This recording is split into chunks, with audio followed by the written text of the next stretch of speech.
जालिम बादशाह का सिपह सालार जंगल से चुराए गए ड्रैगन के बच्चों की ट्रेनिंग करने लगता है।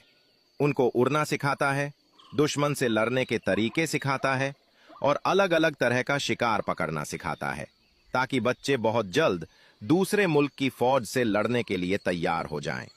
काफी महीनों बाद जब बच्चे बड़े हो जाते हैं और सब कुछ सीख जाते हैं, तो ये देखकर बादशाह बहुत खुश होता है और दूसरे मुल्क से लड़ने के लिए फौज और दोनों ड्रैगन भेज देता है। जब जंग शुरू हो जाती है तो सिपह सालार का इशारा देखकर दोनों ड्रैगन दुश्मन पर टूट पड़ते हैं और थोड़ी ही देर में सबको जलाकर राख कर देते हैं और जंग जीत जाते हैं। जंग जीतने की खुशी में बादशाह जश्न मनाता है और पूरी रियासत खुश हो जाती है। उधर जंगल में ड्रैगन और जंगल की रानी बच्चों को याद करके बहुत उदास रहने लगते हैं। एक दिन रानी जालिम बादशाह के मुल्क जाने का फैसला करती है और ड्रैगन भी ये सुनकर खुश हो जाता है।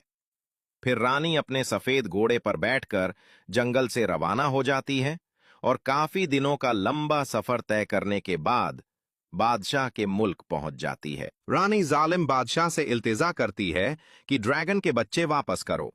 यह सुनकर बादशाह कहता है कि अब वो ड्रैगन के बच्चे तुम लोगों को भूल चुके हैं और अब वो मेरी फौज के साथ खुश हैं।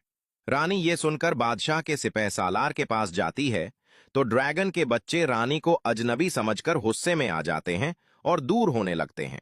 जब ड्रैगन के बच्चे रानी को नहीं पहचानते तो रानी बहुत परेशान हो जाती है।